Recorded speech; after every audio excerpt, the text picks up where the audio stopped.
You think about Jesus and you think about what he did.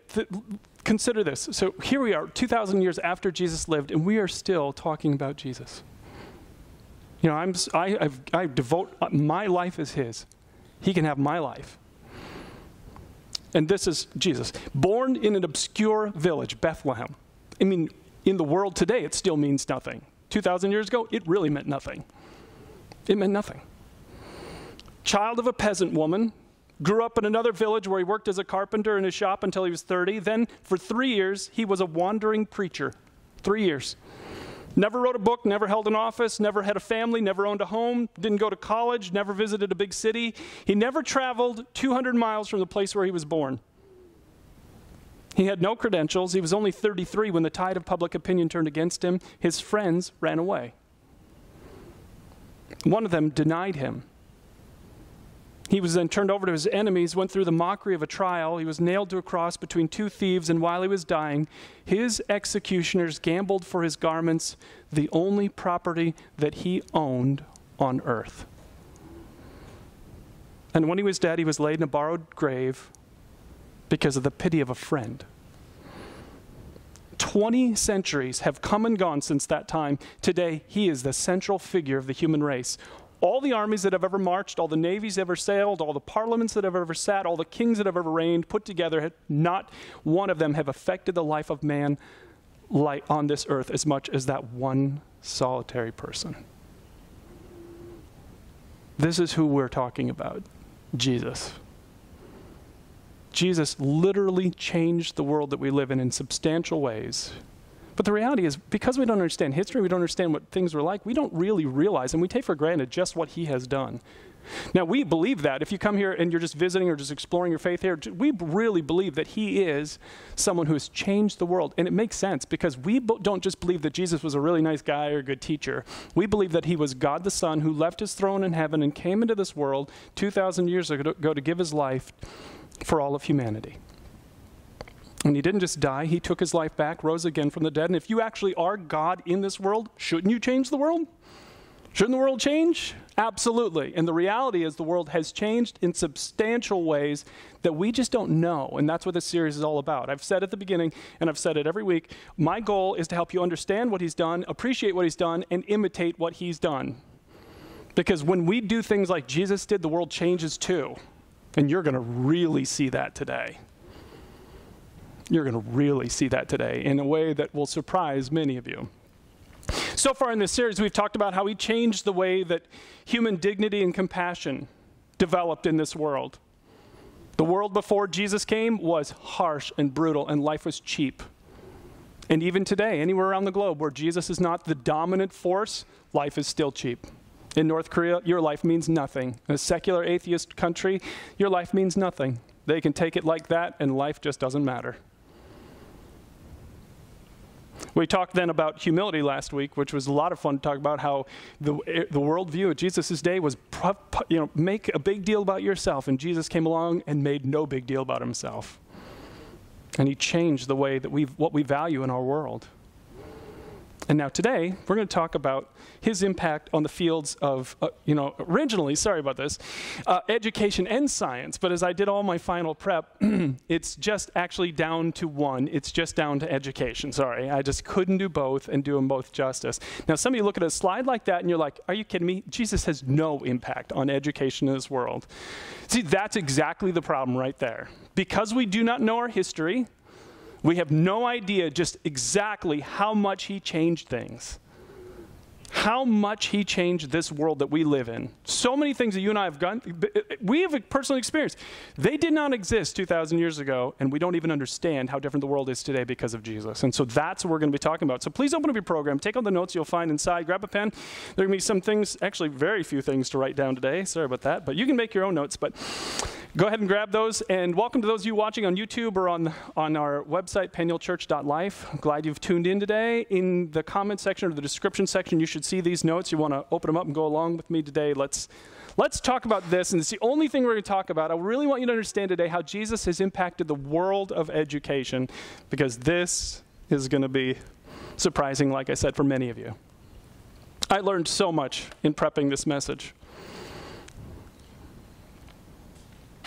In 1979, the great theologian Pink Floyd came out with a song. Now, I was 9 years old. Greatest song ever. We don't need no education, right? Remember this song? I was 9 when it came out on the radio. I'm like, yeah, hey, teacher, leave them kids alone. It's like what 9-year-old wouldn't love that song? It's like, hey, yeah, right. Yeah, that guy's right. Right? We don't need no education. We don't need no education. Yeah, right, because at 9, I couldn't stay in school. And like so many of you, at certain points in your life, you hated school too, right? I don't think I've ever met a person who said, I loved everything about school all the way through. I've never met anyone. Maybe it exists, but I've never met them. So the reality is, we feel like we don't. But the reality is, of course, you know this. Education is absolutely essential to your success in this world. It is essential. There are certainly, and let me just say, there are people who are very successful with little or limited education, right? But they are the exceptions. In one field alone, medical jobs, if you go to work at a hospital and you just start out the entry role, you can make, without any degree, $30,000 a year on average, starting salary in our country. If you just go to Fenimore, you go to Southwest Tech, you get a 2-year associate's degree. Do you know what the average pay is for someone working in the medical field with a 2-year associate's degree? $50,000. So think about what that means. Just 2 years of education. So you say to your high school graduating senior, you say, listen, just go to Southwest Tech for 2 years. Just get your associate's degree. Just go 2 years, get your associate's degree, please. And they're like, I don't see any value in it, Mom and Dad. I don't need any more education. I'm just fine as I am. Yeah, think about it. If you work from age 20, you go 2 years, 18 to 20, you get your associate's degree, and you only work till 60, and you retire at 60 with an associate's degree, you will have earned an extra $800,000. So here's what you say. If you're a parent, you've got kids that are about to graduate, you say, listen, I'll pay you almost $1 million to go get your 2-year associate's degree. How many of them would say yes then? Right? Does it make a difference? And that's just a 2-year associate's degree in our country. The numbers go way up if you get a regular degree or you get an advanced degree. I mean, we know in America, we may not think about it in these terms, but the reality, and again, there are always exceptions. Some of you are like, well, I never got any advanced, I never got anything, and I'm doing just fine. Okay, I get it. There are a lot of exceptions to the rule. There are exceptions to the rule, but the reality is they're exceptions. These are averages. This is reality. Your success in life, in a large part, is determined by the education that you get. Now, we just take for granted in our country that we have educational opportunities. I can, right now, take online courses from Southwest Tech anytime I want to. And I have that opportunity. So do you. You can just do that. You don't need anyone's permission. It's about $300 for a credit. Away you go. That's how we just think. We don't even think about how the world used to be. But the reality is, 2,000 years ago, the day that Jesus was born into the world, that's not how education worked. I'm not saying they didn't have education before Jesus. They did. In Roman society, Romans ruled the world. In Roman society, if you were rich and you were a boy, you had the opportunity for education. So those two groups had opportunities for education 2,000 years ago. Rich families with boys. Girls weren't educated, typically, because there's no need for that. That's what they thought. Next week, we're going to talk about how Jesus impacted the world when it comes to women. Oh, my goodness. Oh, my goodness. I've got 4 daughters. Wow. I mean, the world that they used to live in, amazing. It's just so dark. And Jesus brought such light into that. Same thing with education. They did educate, but they didn't educate slaves for sure. There was no reason. They didn't educate girls. Women didn't receive education typically. It was just rich males. That's it. And then into the world 2,000 years ago comes the greatest teacher the world has ever known, Jesus. And make no mistake about it. If you've ever read the books of Matthew, Mark, Luke, and John, you know that teacher is like, this is what I'm here for. I'm here to teach. It says this, Jesus went from village to village teaching the people.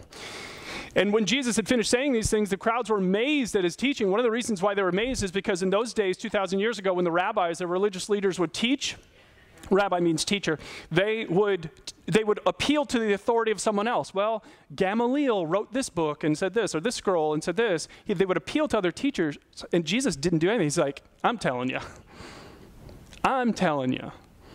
This is how it is. And they're like, whoa, he teaches with such authority. I can't believe this. And his teaching is it's so contrary to everything we've heard. And he was a teacher. And he taught and he taught and he taught. And matter of fact, again, like I said, rabbis were teachers. This is how they identified Jesus. Jesus said one time, what do you want me to do for you? And he said, my rabbi, the blind man, said, I want to see. And they just called him a teacher because this is how he identified. And so he taught and he taught. His teaching was amazing. People were impacted. Today, we are 2,000 years later still impacted by the teaching of Jesus. But then Jesus, after he dies and rises again, he gathers his followers and he says, here's what I want you to do. Go and teach everyone everything I've commanded you. So now, good news, you're my teachers. Here's my plan. You guys go teach everybody. So look what they did. Look what the early church did. Day after day in the temple courts and from house to house, they never stopped teaching and proclaiming the good news that Jesus is the Messiah.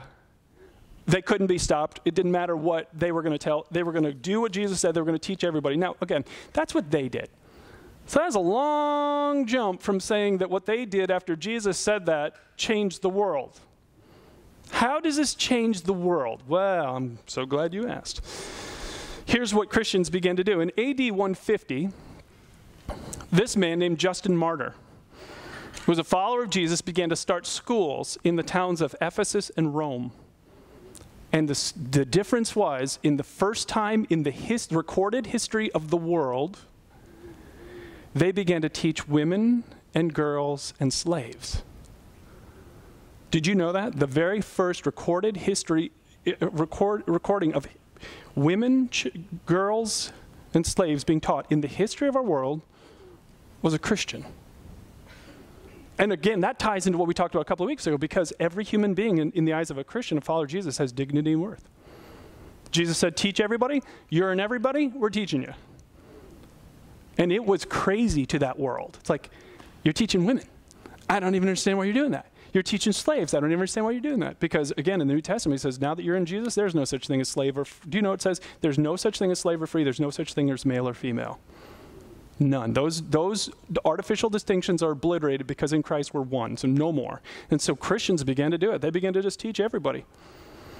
And then they really began to wrestle with what Jesus meant when he said this, love the Lord your God with all your heart, all your soul, and all your mind. What does it mean to love God with all my mind?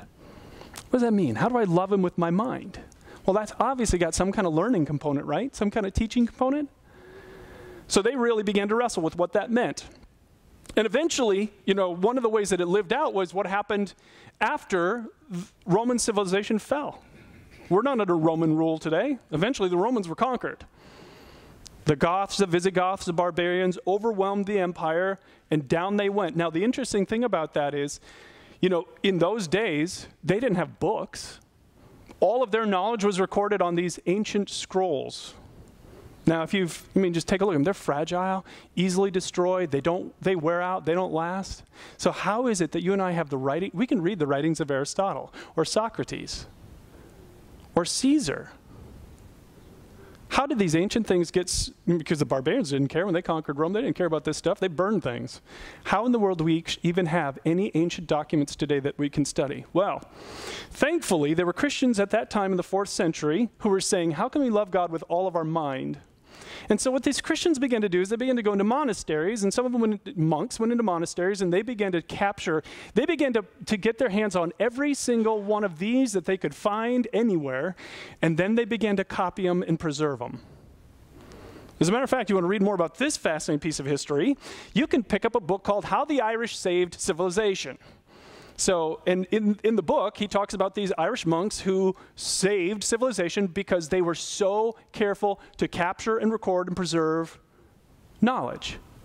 Because they thought, this is how you love God with your mind. And the interesting thing about what they did is they didn't just preserve religious truth. The single greatest preserver of pagan classical documents were followers of Jesus who were convinced that all truth is God's truth. Did you know that's what they were doing? In those monasteries, they were copying scroll after scroll because they thought if it was true and someone else had identified it, all truth is God's truth. I wish Christians in America really understood that today. That last sentence is really significant.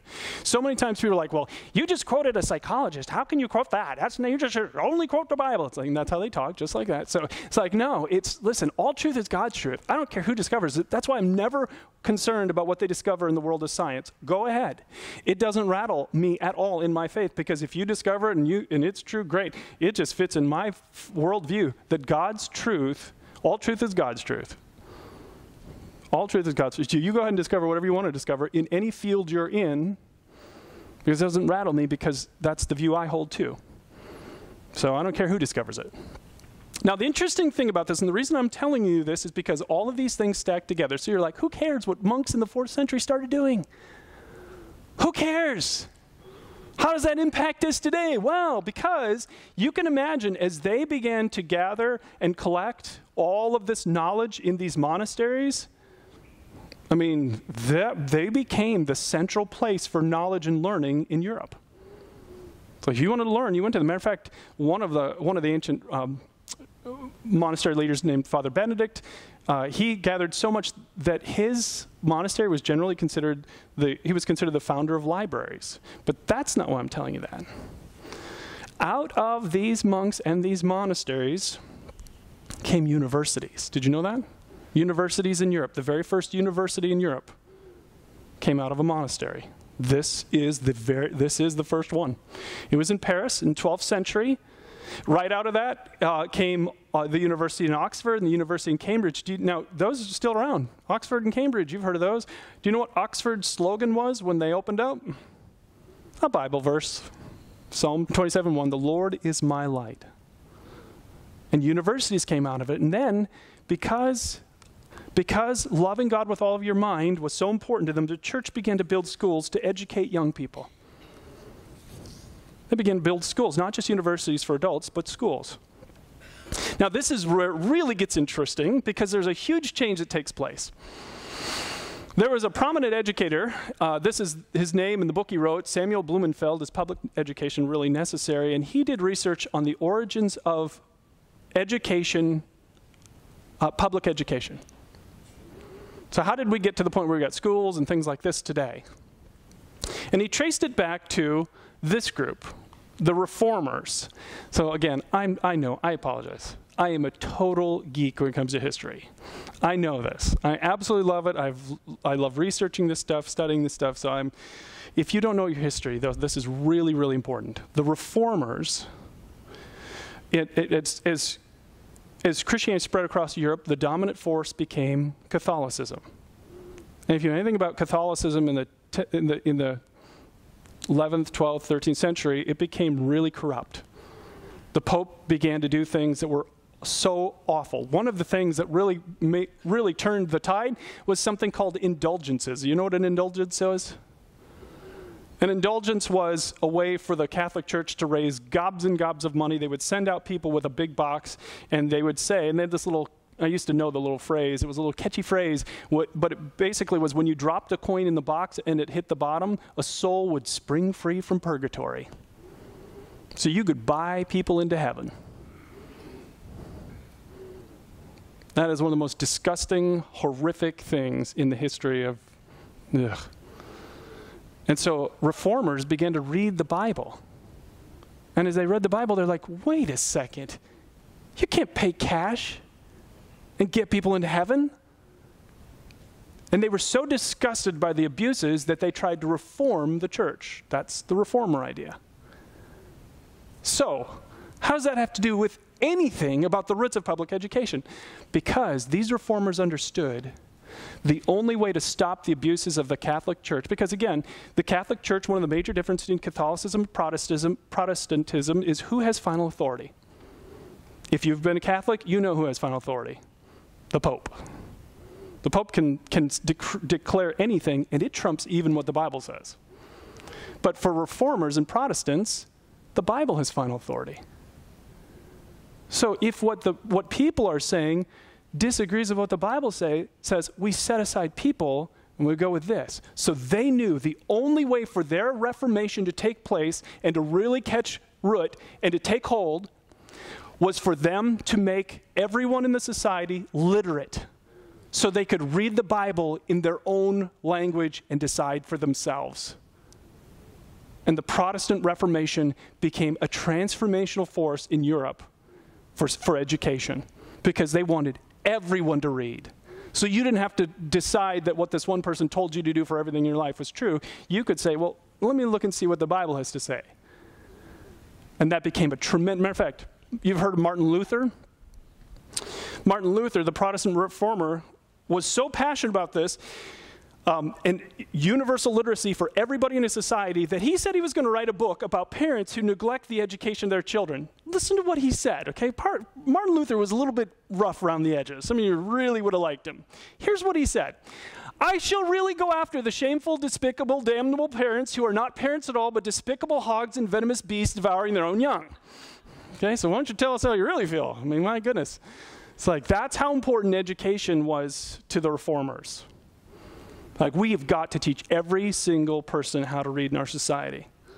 Everybody has to know so they can decide for themselves. Now, out of this formed, missionaries and mission agencies. And they began to travel all around the world, going into places where there were, where they would walk in, and many times they would walk in and there wasn't a single alphabet, there was no grammar, it was only a spoken language, and so they wanted the same thing for them. And so how can we help them get the Bible in their own language? Well, we'll translate it. And missionaries for hundreds and hundreds of years were in many, many places around the globe, they were the first ones to do a scientific study of the language, compile the first dictionaries, the first grammars, the first alphabets. Do you know what missionaries typically did when they went into a foreign country? The first three things they started, obviously a church, second was a school, and third was a clinic. Did you know that's how they did it? We want to care for the physical needs, we want to care for the mental needs, and care for the spiritual needs of everyone in our community. And the result was, over and over and over again, the Bible was translated into, today it's translated in over 2,200 languages. No other book in the world is even close to that amount. Now, this is where it turns, again, because their goal was that they wanted to be able to hand a Bible to anyone in any language that they went to so they could see for themselves and make their own decisions. Now, this is where it becomes interesting, again, changes again for all of us. Because if you know your American history, you know that when the Puritans and Pilgrims came to America, they were seeking religious freedom. They wanted religious freedom to worship God in their own way, and those are the values they brought when they came here. And education was so important to them when they landed. As a matter of fact, when they landed, it wasn't long before they legally required education in the colonies. As early as 1642, the Puritans passed a law to require education for all children. In 1642 in Massachusetts, they passed a law requiring parents to ensure that their children could read English or they would fine them. What if we did that today in America? You make sure your kids can read or we're fining you. In 1647, they passed something called the Old Deluder Satan Act. Heard about this? No, it's been a few years. It established public schools and mandated that towns hire and pay teachers. And the old deluder was a reference to Satan because they actually believed that ignorance is what Satan plays on. And so one of the ways to really stop him from having an influence in a society is to make sure everybody's educated. And so they began to really emphasize education. This is what's called the New England Primer. Some of you may remember this from your history books. It was the principal textbook for millions of colonists and early Americans, first compiled and published in 1688. I don't know if you can see it, but you can see the very religious bent to it. A is for, in Adam's fall, we sinned all. So this is what they would read to their children as they're teaching them ABCs. Look at the B. The B is for Bible. Thy life to mend, this book attend. And this was what it was about. And they taught their kids to read this way. Education was so important to them as a society that within 6 years, this is amazing. So you think if you're brand new, you're establishing a new colony, and you're Pilgrims, you're Puritans, what are the first things you're going to do? Well, one of the first things they did within 6 years of landing in Massachusetts is they started a college. Well, I wouldn't have put that at the top of the list, but they did. One of the first things put into college. Now, the interesting thing is we actually have a quote from that college's student handbook. Now, you may think I typed this wrong. I didn't. This is just how their grammar looked at that time. Look at this. Let every student be plainly instructed and earnestly pressed to consider well the main end of his life and studies is to know God and Jesus Christ, which is eternal life. And therefore to lay Christ in the bottom as the only foundation of all sound knowledge and learning. Okay, wow. You want to know what college that was? Because it's still around today. We call it Harvard. Yeah, that's how it began. Completely centered on Jesus.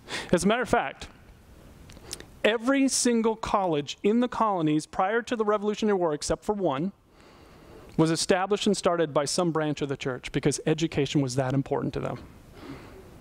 Every single college except one. It's just amazing. And what's so interesting is they got better and better at education in our country. Did you know in the first 200 years of Christian education in America, it produced an illiteracy rate of 0.04%. Everybody could read. Everybody. We don't have that today, nowhere near that. We're not even close to that percentage. But that's what they did because it was so important to them. And then, how many of you don't have to respond to this, how many of you ever went to Sunday school? Ever go to Sunday school? Okay, right? I went to Sunday school as a little kid. Mom and Dad never missed a chance to send me anywhere that was off. They sent me to every daily vacation Bible school program everywhere. In Sunday school, yep, you're going to Sunday school. And, color little pictures of Jesus talking to Zacchaeus up in the tree. And Jesus walking on the water. All right. That's our form of Sunday school. That's not what Sunday school actually was. Do you know how Sunday school started? In the 1700s in England, this is what childhood was like. You worked 6 days a week in horrific conditions. If you were poor, if you were an orphan, your family just couldn't make it, you would go and get a job at a very young age. Many of them would die. The conditions were terrible. This was barely about surviving. And there were Christians in that society in England who said, we can't tolerate this. And we know the way out for these kids is education. Well, there was no national education program in England. So these Christians at the time, one of them, his name is Robert Raikes, he got together with some other Christians and wrote this huge article, sent it out, and all of a sudden pastors and clergy across England began to get a vision for educating children. And so they said, well, the only day of the week that these kids are free from work is Sunday, so we're going to start Sunday school. That's how Sunday school started. And it was all about English, grammar, math, and the Bible. And in a short time, because of the influence of the churches all across England, 1.5 million children were being taught by more than 160,000 volunteers who gave up their Sundays to teach because that's how important education was. As a matter of fact, Sunday school was so powerful and so influential that eventually it became the precursor to the national system of education in England that exists today. All started by the church. You getting the theme here? Colleges, schools, all of it driven by one man who never wrote a single book, who had no education himself, but was so passionate about teaching and gave his followers this command, now you guys go teach everybody, and they did. And things that you and I take for granted every single day in America, that we have education, we have educational opportunities, they did not exist before Jesus, and they would not have existed without him. The things that we just take for granted, public school, public education, all have their roots in Jesus. And we could go on and on and on with examples. One of the hardest things about this was knowing what to cut, so I'm going to cut that. But I want you to see this. From its beginning, the religion of the Bible has gone hand in hand with teaching. Christianity is par excellence a teaching religion, and the story of its growth is largely an educational one. As Christianity spread, patterns of formal education developed. That's simply a fact. Education in America, if you've ever gone to college, thank Jesus. Because it doesn't exist without him. The schools, the universities, the things that we just take for granted, they're all rooted in him. Now, this is all really cool, but I told you at the beginning, I want 3 goals. I want you to understand Jesus' impact in the world. Do you see how much he impacted the world? I want you to appreciate it, but I said, ultimately, I want you to imitate it. So what does this mean? I want you all to quit your jobs. I want you to become teachers. That's what I want. No, that's not what I want. But I want you to understand where we are today, because again, I think in America, we just have this narrow little tunnel vision. And we just don't see how the world still is. We don't like school. And our kids complain about it constantly. But the reality is, around the world, it's not that way. In the world today, there are over 3,000 spoken languages that still have no grammar, no dictionary, aren't even written out. Did you know that? Did you know that it was that high? Did you know that there are 1.5 billion people on the planet that don't even have a full Bible? There are organizations like Wycliffe Bible Translators still operating all around the world, and we aren't even close to hitting all of the population groups around the world. We're not even close yet. So you have a Bible, you got a Bible on your phone. These people around the globe would die to be able to read it. We haven't. What's even more amazing to me, 72 million elementary school age children are not in school around the globe today. Did you know that? Did you know that was that high? And for a lot of reasons, many of them, they just have no access to it. It's not that they don't want to go to school, there is no school. Or their family's too poor and they have to work and they can't afford to go to school. Because obviously education and poverty have a direct link, right? We know that. We know that. And they just have no shot. Did you know that there are almost 1 billion adults in the world today that are illiterate? Almost a billion. 781 million adults in the world can't read. This is our world. This isn't a past problem that's been solved. This is a current problem in the world today. And one of the saddest parts of this whole thing, this awful, ugly mess, is this. 2/3 of the world's illiterate are women. Because in many places around the globe, if you're a girl, you're of lesser value. So even where there are educational opportunities, they're not going to send it because it's just a girl. And she's going to be at home, and she's going to be cooking or cleaning or doing the chores. And this is the reality of the world that we live in. Does it bother anybody? So the interesting thing, now that you've seen the roots of Christianity and how Jesus commanded us to teach and how teaching has been happening all around the world for 2,000 years, the question is, what in the world can we do about something this big? You ever heard of this guy? Rick Warren? One of my favorite preachers and teachers. Pastors a huge church, one of the largest in America out in California. It's called Saddleback. He wrote a book years ago called The Purpose-Driven Life. If you've never read The Purpose-Driven Life, it's like the second most important book I could recommend. Read the Bible, read The Purpose-Driven Life.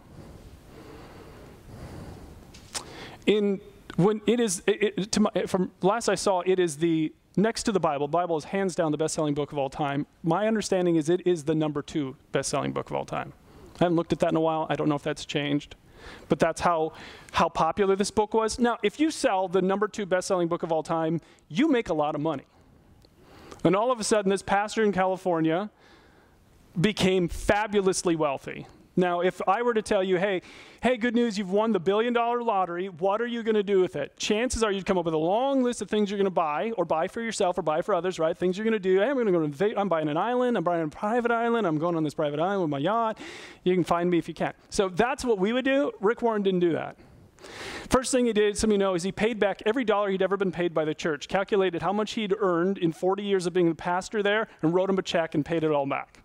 Then he works for free at the church, and then he started this amazing organization called the Peace Plan to try and tackle, and peace is an acronym, trying to tackle the biggest issues in our world today. So rather than me talk about it, I wanted to show you what Christians are still doing today. And I want you to listen to this carefully because there's something I think we need to consider as a church. So watch him talk about it at his church.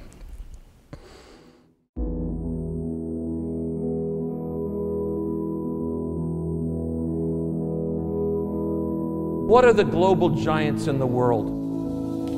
What are the problems that affect billions of people, not millions of people? Spiritual emptiness, self-centered leadership, poverty, disease, illiteracy. There aren't enough doctors to to solve all the issues in the world. There aren't enough teachers to solve all the issues in the world, and there aren't enough missionaries to solve all the issues in the world. But there is an army of believers sitting in churches waiting to be mobilized.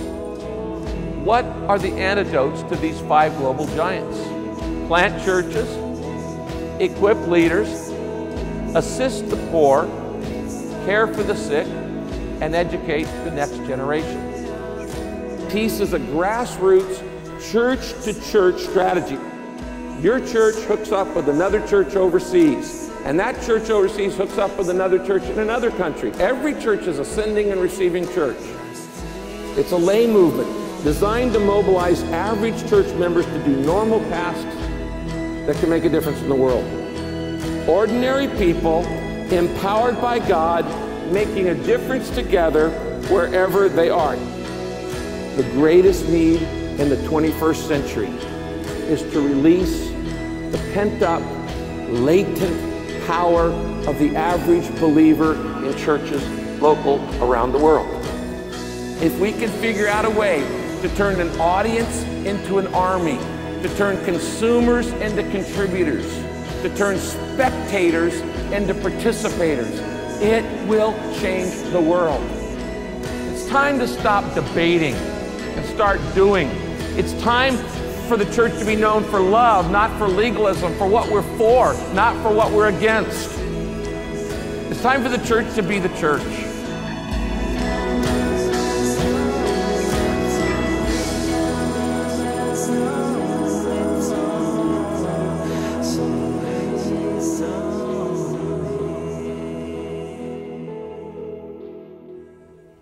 So did you catch the E?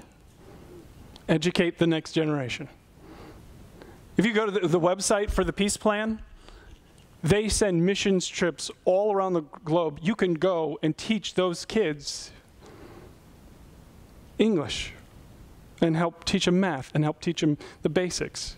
You can serve, and they can serve in these 5 different ways, but education, is education part of our history as followers of Jesus?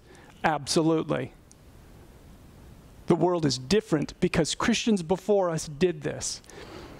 And when I heard all this and I was prepping all this, it's like at first I'm like, how do we imitate this? This is how we imitate it. They're having a conference later this fall out in California where they're going to talk about churches and how to do this. I think we should send a whole team of people from our church to go to this thing, and they come back here and they show us how to do it. And then as a church, we become one of those sending churches because I can read. And I could sit with a child somewhere and teach them basics. And some of you are handy, some of you have medical experience, some of you have, we can do this. And we can continue what Jesus commanded us to do 2,000 years ago, that the church before us took seriously and that we've just kind of lost sight of. And it's time for us not to lose sight of it again. It's time for us to say, this is who we are because Jesus commanded us to be this. So this is what you're going to see from us. Some of you, this is really stirred in your heart. You're like, I want to go. I want to go to that conference. I want to be one of the people to go. You can put it on your connection card in your program. Say, I want to go. Or I want information about going. Some of you, when we get the information, we see how to do this, how to partner with these places, these churches overseas, then you're going to want to go. Because it's going to change your life to go. And I'll tell you right now, it's a sacrifice. It's a lot of money, and it's 2 weeks for most of these. It's not just a few days, because how can you really have an impact in a few days? But that's okay. Jesus sacrificed quite a bit for us. So we will sacrifice for others, right? In the meantime, we don't have to wait. We have schools around us. And there are kids that have no positive influence or few positive influences. And we need to learn how to bring our faith into our environments. That means volunteering to help coach programs or volunteering to help read to kids. If you're a parent or grandparent, it means reading to your children. One of the first things I did when my kids were born is I got a little kid's Bible for them that had simple pictures and stuff. And from early on, I just read, just like that primer that, America was founded on. I just read to my kids those things, and you can do that too. We can be involved in this and continue what Jesus started 2,000 years ago. Let me have you bow your heads.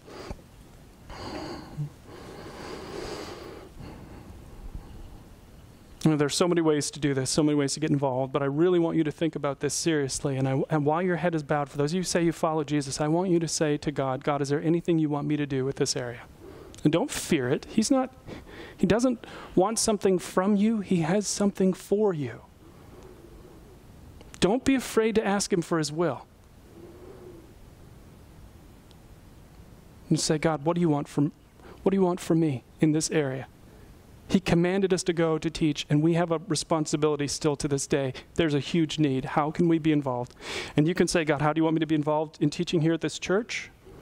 Because we have a kids ministry, and some of you know God has been prompting you to sign up and you haven't done it yet. Or maybe going to that conference in the fall, signing up to go to that, maybe helping out in the school system where you live, volunteering.